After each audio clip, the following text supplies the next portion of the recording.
Hi friends, welcome to our channel.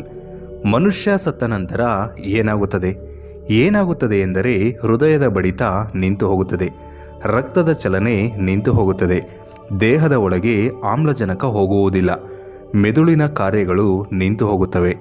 ಇದನ್ನೇ ಆಡುಭಾಷೆಯಲ್ಲಿ ಹೇಳುವುದಾದರೆ ಪ್ರಾಣ ಹೋಗಿದೆ ಎನ್ನಬಹುದು. ನಂತರ ಸುಟ್ಟರೆ ಬೂದಿಯಾಗುತ್ತದೆ, ಸಮಾಧಿ ಮಾಡಿದರೆ ಕೊಳೆತು ಹೋಗುತ್ತದೆ.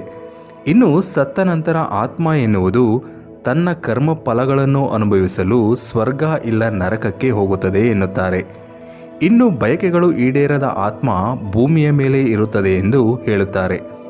ಆದರೆ ಇವುಗಳಿಗೆ ಯಾವುದೇ ಆಧಾರವಿಲ್ಲ. ವಿಜ್ಞಾನ ಇದ್ಯಾವುದನ್ನು ನಂಬುವುದಿಲ್ಲ.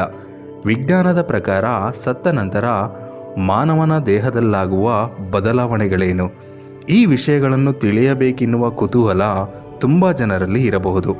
ಆದ್ದರಿಂದಲೇ ಮನುಷ್ಯ ಸತ್ತ ನಂತರ ಏನಾಗುತ್ತದೆ ಎಂದು ವಿವರವಾಗಿ ತಿಳಿಯುವ ಪ್ರಯತ್ನ ಮಾಡೋಣ. ಆದ್ದರಿಂದ ಈ ವಿಡಿಯೋವನ್ನು ಎಲ್ಲಿಯೂ ಸ್ಕಿಪ್ ಮಾಡದೆ ನೋಡಿ. ಮತ್ತೆ ಆಗ್ತಡ, let start today's our episode.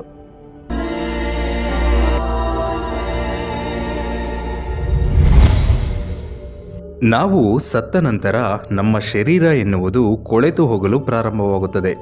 ಈ ಪ್ರಕ್ರಿಯೆಯನ್ನೇ ನಾವು ಡಿಕಂಪೋಸಿಷನ್ ಎನ್ನುತ್ತೇವೆ. ಆದರೆ ಶರೀರ ಕೊಳೆಯುವ ಈ ಪ್ರಕ್ರಿಯೆ 5 ಹಂತಗಳಲ್ಲಿ ನಡೆಯುತ್ತದೆ. ಈ 5 ಹಂತಗಳನ್ನು ತಿಳಿಯುವ ಮೊದಲು ಡಿಕಂಪೋಸಿಷನ್ ಟೈಮ್ಲೈನನ್ನು ಒಮ್ಮೆ ನೋಡೋಣ. ಮನುಷ್ಯ ಸತ್ತ ನಂತರ 24ರಿಂದ 72 ಗಂಟೆಗಳಲ್ಲಿ ಮೊದಲು ಅವನ ದೇಹದ ಒಳಭಾಗಗಳೆಲ್ಲ ಕೊಳೆತು ಹೋಗುತ್ತವೆ. ನಂತರ 3ರಿಂದ 5 ದಿನಗಳಲ್ಲಿ ಶರೀರ ಉಬ್ಬುವುದಕ್ಕೆ ಪ್ರಾರಂಭವಾಗುತ್ತದೆ. ಅಷ್ಟೇ ಅಲ್ಲದೆ ಬಾಯಿ ಹಾಗೂ ಮೂಗಿನಿಂದ ರಕ್ತದಿಂದ ಕೂಡಿದ ನೊರೆ ಹೊರಬರಲು ಪ್ರಾರಂಭವಾಗುತ್ತದೆ. 8ರಿಂದ 10 ದಿನಗಳ ನಂತರ ಶರೀರದಲ್ಲಿರುವ ರಕ್ತವೆಲ್ಲ ಕೊಳೆತು ಹೋಗಿ ಹೊಟ್ಟೆಯಲ್ಲಿರುವ ಕರುಳು ಉಬ್ಬಿಕೊಂಡು ವಿಷಪೂರಿತವಾದ ಗ್ಯಾಸ್ನಿಂದ ತುಂಬಿ ಹೋಗುತ್ತದೆ. ಇದರಿಂದ ಶರೀರ ಎನ್ನುವುದು ಹಸಿರಿನಿಂದ ಕೆಂಪು ಬಣ್ಣಕ್ಕೆ ತಿರುಗುತ್ತದೆ. ಸತ್ತ ಕೆಲ ವಾರಗಳ ನಂತರ ಉಗುರು ಹಾಗೂ ಹಲ್ಲುಗಳು ಉದುರಿ ಹೋಗುತ್ತವೆ. ಇನ್ನು 1 ತಿಂಗಳ ನಂತರ ಶರೀರವೆಲ್ಲ ಕರಗಿ ಹೋಗುತ್ತದೆ. ಅಂದರೆ ಒಬ್ಬ ವ್ಯಕ್ತಿ ಸತ್ತರೆ 1 ತಿಂಗಳಲ್ಲೇ ಹೆಚ್ಚಾಗಿ ಡಿಕಂಪೋಸ್ ಆಗುತ್ತದೆ. ಈ ಪ್ರಕ್ರಿಯೆಯಲ್ಲಿ 5 ಹಂತಗಳು ಇರುತ್ತವೆ. ಈ ಹಂತಗಳಿಂದಲೇ ಆ ಮನುಷ್ಯ ಯಾವಾಗ ಸತ್ತಿದ್ದಾನೆ ಎಂದು ಖಚಿತವಾಗಿ ಹೇಳುತ್ತಾರೆ. ಈ ರೀತಿಯಲ್ಲಿ ಪೋಸ್ಟ್ ಮಾರ್ಟಮ್ ರಿಪೋರ್ಟ್ ಕೊಡಲು ಸಹಾಯಕ್ಕೆ ಬರುತ್ತದೆ. ಆದರೆ ಶರೀರ ಕೊಳೆಯುವುದಕ್ಕೆ ಅಲ್ಲಿನ ವಾತಾವರಣವು ಬಹಳ ಮುಖ್ಯವಾಗುತ್ತದೆ. ಅಲ್ಲಿನ ಉಷ್ಣಾಂಶ, ತೇವಾಂಶ, ಆಕ್ಸಿಜನ್ ಎಷ್ಟರ ಮಟ್ಟಿಗೆ ಇದೆ ಎನ್ನುವುದು ಅದರ ಮೇಲೆ ನಿರ್ಧಾರವಾಗುತ್ತದೆ. ಇನ್ನು ಆ ವ್ಯಕ್ತಿ ತೊಟ್ಟಿರುವ ಬಟ್ಟೆ, ಸಾಯಲು ಕಾರಣ, ಅವನ ದೇಹದ ಪರಿಮಾಣ ಎನ್ನುವುದು ಶರೀರ ಕೊಳೆಯುವುದಕ್ಕೆ ನಿರ್ಧಾರವಾಗುತ್ತದೆ. ಈ ವಿಷಯಗಳೆಲ್ಲ ಭೂಮಿಯೊಳಗೆ ಸಮಾಧಿ ಮಾಡುವ ಇಲ್ಲ ನೆಲದ ಮೇಲೆ ಬಿದ್ದಿರುವ ಶರೀರಗಳಿಗೆ ಮಾತ್ರವೇ ವರ್ತಿಸುತ್ತದೆ. ಈಗ ಆ 5 ಹಂತಗಳ ಬಗ್ಗೆ ತಿಳಿಯೋಣ. ಈ ಹಂತಗಳಲ್ಲಿ ಯಾವ ಯಾವ ಬದಲಾವಣೆಗಳು ಆಗುತ್ತವೆ ಎಂದು ನೋಡೋಣ. Number 1, self digestion. ಇದನ್ನು ಆಟೋಲಿಸಿಸ್ ಅಂತಲೂ ಕರೆಯುತ್ತಾರೆ. ಮನುಷ್ಯ ಸತ್ತ ನಂತರ ಮೊದಲ ಹಂತವನ್ನು ಸ್ವಯಂ ಜೀರ್ಣಕ್ರಿಯೆ ಎನ್ನುತ್ತಾರೆ. ಬದುಕಿದ್ದಾಗ ನಾವು ತಿನ್ನುವ ಆಹಾರವನ್ನು ಜೀರ್ಣಿಸಿಕೊಳ್ಳಲು ನಮಗೆ ಉಪಯೋಗವಾಗುವ ಎಂಜೈಮ್ಸ್ಗಳು ಸತ್ತ ನಂತರ ಅದೇ ಎಂಜೈಮ್ಸ್ ನಮ್ಮನ್ನು ತಿನ್ನಲು ಪ್ರಾರಂಭಿಸುತ್ತವೆ. ನಾವು ಸತ್ತ ನಂತರ ಆಕ್ಸಿಜನ್ ತೆಗೆದುಕೊಳ್ಳುವುದು, ವ್ಯರ್ಥ ಪದಾರ್ಥಗಳನ್ನು ಹೊರಹಾಕುವುದು ನಡೆಯುವುದಿಲ್ಲ. ಇದರಿಂದ ಶರೀರದಲ್ಲಿ ಕಾರ್ಬನ್ ಡೈಆಕ್ಸೈಡ್ ತುಂಬಿ ಹೋಗಿ ಆಸಿಡ್ ಆಗಿ ಬದಲಾಗುತ್ತದೆ. ಇದರಿಂದ ನಮ್ಮ ಶರೀರದಲ್ಲಿನ ಪೊರೆಗಳು ಸಿಳಿ ಹೋಗುತ್ತವೆ. ಸಿಳಿ ಹೋದ ಪೊರೆಗಳಲ್ಲಿ ಒಳಗಿನಿಂದ ತಿನ್ನಲು ಪ್ರಾರಂಭಿಸುತ್ತವೆ ಎಂಜೈಮ್ಸ್ಗಳು. ಹಾಗೆಯೇ ಶರೀರದ ಉಷ್ಣಾಂಶವು ಕಡಿಮೆಯಾಗುತ್ತಲೇ ಇರುತ್ತದೆ. ಗಂಟೆಗೂ ಉಷ್ಣಾಂಶ 16 ಡಿಗ್ರಿಯಷ್ಟು ಕಡಿಮೆಯಾಗುತ್ತಲೇ ಇರುತ್ತದೆ. ಇನ್ನು ಮಾಂಸಖಂಡಗಳೆಲ್ಲ ರಾಸಾಯನಿಕ ಬದಲಾವಣೆಯಿಂದ ತಾತ್ಕಾಲಿಕವಾಗಿ ಬಿಗಿದುಕೊಳ್ಳುತ್ತವೆ. ಇದರಿಂದ ಉಗುರು ಮತ್ತು ಕೂದಲು ಬೆಳೆದಂತೆ ಅನಿಸುತ್ತದೆ. ವಾಸ್ತವಕ್ಕೆ ಅವು ಬೆಳೆಯುವುದಿಲ್ಲ. ಇನ್ನು ರಕ್ತದ ಚಲನೆ ನಿಂತು ಹೋಗಿ ಗುರುತ್ವಾಕರ್ಷಣ ಶಕ್ತಿಯಿಂದ ರಕ್ತವೆಲ್ಲ ಕೆಳಗೆ ಇಳಿಯುತ್ತದೆ. ಬಿಳಿ ಚರ್ಮ ಇರುವವರಲ್ಲಿ ಇದು ಕ್ಲಿಯರ್ ಆಗಿ ಕಾಣಿಸುತ್ತದೆ. ನಂಬರ್ 2, ಬ್ಲೂಟ್ ಅಂದರೆ ಉಬ್ಬುವುದು. ಈ ಹಂತದಲ್ಲಿ ಮೊದಲ ಹಂತದಲ್ಲಿ ಬಿಡುಗಡೆಯಾದ ಎಂಜೈಮ್ಸ್ಗಳು ಅನೇಕ ವಿಷಾನಿಲಗಳನ್ನು ಹೊರಬಿಡಲು ಪ್ರಾರಂಭಿಸುತ್ತವೆ. ನಮ್ಮ ಜೊತೆಯಲ್ಲೇ ಜೀವಕ್ಕೆ ಕಾರಣವಾದ ಎಷ್ಟೋ ರಾಸಾಯನಗಳು ಇವೆ. ಅದರಲ್ಲಿ ಪ್ರೋಟೀನ್, DNA, RNA, ಎಂಜೈಮ್ಸ್ಗಳು, ಕೆಲವು ರೀತಿಯ ಆಕ್ಸಿಜನ್ಗಳು ಇರುತ್ತವೆ. ಕೆಲವು ಎಂಜೈಮ್ಸ್ಗಳಲ್ಲಿ ಗಂಧಕ ಸಹ ಇರುತ್ತದೆ. ಈ ಸೃಷ್ಟಿಯಲ್ಲಿರುವ ಮನುಷ್ಯನಲ್ಲಿ, ಪ್ರಾಣಿಗಳಲ್ಲಿ, ಗಾಳಿಯಲ್ಲಿ, ಮಣ್ಣಿನಲ್ಲಿ ವಿವಿಧ ರೀತಿಯ ಜೀವಿಗಳು ಇವೆ. ಇದರಲ್ಲಿ ಬ್ಯಾಕ್ಟೀರಿಯಾಗಳು ಇವೆ. ತುಂಬ ಬ್ಯಾಕ್ಟೀರಿಯಾಗಳು ಪರಾವಲಂಬಿಗಳು. ಅವುಗಳಿಗೆ ಸ್ವಂತ ಆಹಾರವನ್ನು ಸಂಪಾದಿಸಿಕೊಳ್ಳುವ ಶಕ್ತಿ ಇರುವುದಿಲ್ಲ. ಕೇವಲ ಇತರ ಜೀವಿಗಳಲ್ಲಿರುವ ಪೋಷಕಾಂಶ ಕಣಗಳನ್ನು ರಾಸಾಯನಿಕವಾಗಿ ಬದಲಾಯಿಸಿ ತಮಗೆ ಅನುಕೂಲವಾದಂಥ ರೂಪಕ್ಕೆ ತಂದುಕೊಳ್ಳುತ್ತವೆ.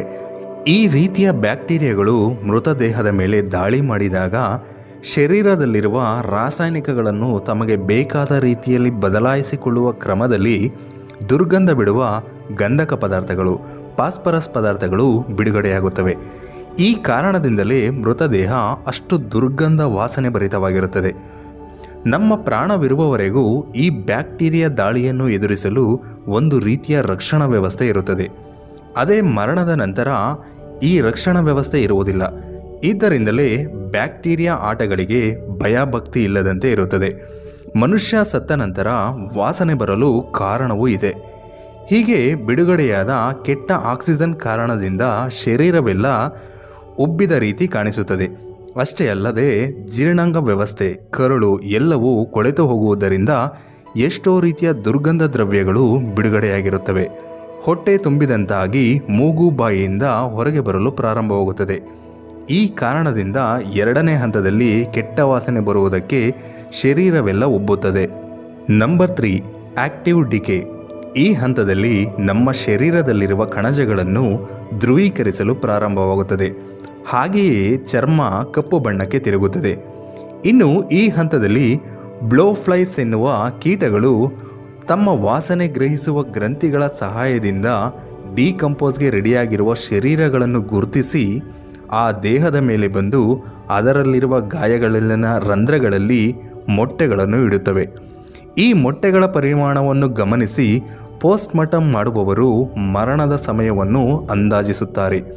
ಇದಾದ ನಂತರ ಶರೀರ ಮತ್ತಷ್ಟು ಕೊಳೆಯಲು ಪ್ರಾರಂಭವಾಗುತ್ತದೆ. Number 4, advanced decay. ಈ ಹಂತದಲ್ಲಿ ಹುಳುಗಳು 70% ವರೆಗೂ ದೇಹವನ್ನು ತಿಂದು ಮುಗಿಸುತ್ತವೆ. ಇದರಿಂದ ಕೆಲವು ಭಾಗಗಳು ಕಪ್ಪು ಬಣ್ಣಕ್ಕೆ ತಿರುಗುತ್ತವೆ. ಈ ಹಂತದಲ್ಲಿ ಎಲ್ಲವೂ ಕೊಳೆತು ಹೋಗಿ ಕೂದಲು ಮತ್ತು ಮೂಳೆಗಳು ಮಾತ್ರವೇ ಉಳಿಯುತ್ತವೆ. ಡಿಕಂಪೋಸ್ ಪೂರ್ತಿಗೊಂಡು ಭೂಮಿಯಲ್ಲಿ ಕೊಳೆತು ಹೋಗುತ್ತಿರುವ ಮನುಷ್ಯನ ಶರೀರ 32 gram nitrogen, 10 gram phosphorus, 4 gram potassium, 1 gram ಮೆಗ್ನೀಷಿಯಮನ್ನು ಪ್ರತಿ ಕಿಲೋಗ್ರಾಂ ದ್ರವ್ಯರಾಶಿಗೆ ಬಿಡುಗಡೆ ಮಾಡುತ್ತದೆ. ಅದರ ಸುತ್ತಲಿನ ಮಣ್ಣಿನಲ್ಲಿ ಈ ಕೆಮಿಕಲ್ ರಿಯಾಕ್ಷನ್ ಎನ್ನುವುದು ಕೆಲವು ವರ್ಷಗಳ ಕಾಲ ಇರುತ್ತದೆ. ಇನ್ನು ಕೊನೆಯದಾಗಿ ಸ್ಕೆಲೆಟನೈಸ್ಡ್ ಅಂದರೆ ಅಸ್ಥಿಪಂಜರದ ಹಂತ. ಶರೀರದ ಉಬ್ಬರ ಕೊನೆಯಾದ ನಂತರ ಶರೀರದ ಎಲ್ಲ ಭಾಗಗಳು ಕೊಳೆತ ನಂತರ ಮೂಳೆಗಳು ಉಳಿದು ಅಸ್ಥಿಪಂಜರ ಉಳಿಯುತ್ತದೆ. ಕೆಲವು ತಿಂಗಳುಗಳು ಕಳೆದ ನಂತರ ಶರೀರದಲ್ಲಿ ಮಾಂಸವಿಲ್ಲದೆ ಬರೀ ಮೂಳೆಗಳು ಇರುತ್ತವೆ. ವಾತಾವರಣದ ಮೇಲೆ ಶರೀರ ಕೊಳೆಯುವುದು ನಿರ್ಧಾರವಾಗುತ್ತದೆ. ಹೆಚ್ಚಿನ ಉಷ್ಣಾಂಶವಿದ್ದರೆ ಬೇಗನೆ ಕೊಳೆತು ಹೋಗುತ್ತದೆ. ತಣ್ಣನೆಯ ಉಷ್ಣಾಂಶವಿದ್ದರೆ ನಿಧಾನವಾಗಿ ಕೊಳೆಯುತ್ತದೆ. ಇನ್ನು ಸೂರ್ಯನ ಕಿರಣಗಳು ಬೀಳುವ ಕಡೆಗಳಲ್ಲಿ ಡಿಕಂಪೋಸಿಷನ್ ಎನ್ನುವುದು ವೇಗವಾಗಿ ನಡೆಯುತ್ತದೆ. ಇನ್ನು ನೆರಳಿರುವ ಭಾಗಗಳಲ್ಲಿ ನಿಧಾನವಾಗಿ ಇರುತ್ತದೆ. ಹಾಗೆಯೇ ತೇವಾಂಶದಿಂದ ಕೂಡಿರುವ ಭಾಗಗಳಲ್ಲಿ ಇದೇ ರೀತಿಯಾಗಿರುತ್ತದೆ. ಇನ್ನು ಆಕ್ಸಿಜನ್ ಎಷ್ಟರ ಮಟ್ಟಿಗೆ ಇದೆ ಎನ್ನುವುದು ಕೌಂಟ್ ಆಗುತ್ತದೆ. ಆಕ್ಸಿಜನ್ ಅಧಿಕ ಪ್ರಮಾಣದಲ್ಲಿದ್ದರೆ ಬೇಗನೆ ಕೊಳೆತು ಹೋಗುತ್ತದೆ. ಏಕೆಂದರೆ ಶರೀರ ಕೊಳೆಯುವುದಕ್ಕೆ ಬೇಕಾದ ಸೂಕ್ಷ್ಮಜೀವಿಗಳು ಜೀವಿಸುವುದಕ್ಕೆ ಆಕ್ಸಿಜನ್ ಅವಶ್ಯಕ. ಇದ್ದರಿಂದಲೇ ಬೇಗನೆ ಡಿಕಂಪೋಸ್ ಆಗುತ್ತದೆ. ಇನ್ನು ಕಡಿಮೆ ಆಕ್ಸಿಜನ್ ಇದ್ದರೆ ವ್ಯತಿರೇಕ ಪ್ರಭಾವವನ್ನು ಬೀರುತ್ತದೆ. ಶವವನ್ನು ಊತಿಟ್ಟ ಆಳವೂ ಸಹ ಶರೀರ ಕೊಳೆಯುವುದಕ್ಕೆ ಕಾರಣವಾಗುತ್ತದೆ. ಏಕೆಂದರೆ ಸ್ಕ್ಯಾವೆಂಜರ್ಸ್ ಮತ್ತು ಕೀಟಗಳು ಕೊಳೆತು ಹೋಗುವುದನ್ನು ವಿರೋಧಿಸುತ್ತವೆ. ಆಳ ಎನ್ನುವುದು ಅವಶ್ಯಕ. ಆಕ್ಸಿಜನ್ನನ್ನು ಕಡಿಮೆ ಮಾಡುತ್ತದೆ. ಇದರಿಂದಲೇ ಶವವನ್ನು ಊತಿಟ್ಟ ಆಳವೂ ಸಹ ಇಂಪಾರ್ಟೆಂಟ್. ಹೆಚ್ಚಿನ ಕೊಬ್ಬು ಇರುವ ಶವಗಳು ಕಡಿಮೆ ಕೊಬ್ಬು ಇರುವ ಶವಗಳಿಗೆ ಹೋಲಿಸಿದರೆ ಬೇಗನೆ ಕೊಳೆತು ಹೋಗುತ್ತವೆ. ಅಷ್ಟೇ ಅಲ್ಲದೆ ಸತ್ತ ಕಾರಣವೂ ಸಹ ಡಿಕಂಪೋಸ್ ಆಗಲು ವೇಗ ಅಥವಾ ನಿಧಾನವಾಗಲು ಕಾರಣವಾಗುತ್ತದೆ. ಗಾಯಗಳಾಗಿರುವ ಶರೀರವಾದರೆ ಕೀಟಗಳನ್ನು ಆಕರ್ಷಿಸಿ ಮೊಟ್ಟೆಗಳನ್ನು ಇಡಲು ಅನುಕೂಲವಾಗುವಂತೆ ಮಾಡುತ್ತದೆ. ಇದರಿಂದ ಡಿಕಂಪೋಸ್ ಪ್ರೋಸೆಸ್ ಎನ್ನುವುದು ವೇಗವಾಗಿರುತ್ತದೆ.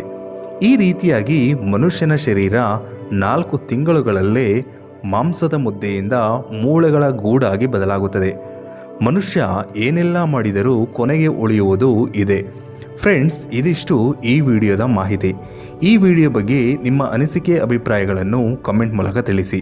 ಈ ವಿಡಿಯೋ ಇಷ್ಟ ಆದರೆ ಲೈಕ್ ಮಾಡಿ, ಶೇರ್ ಮಾಡಿ.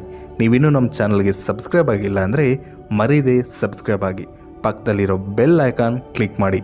Thanks for watching.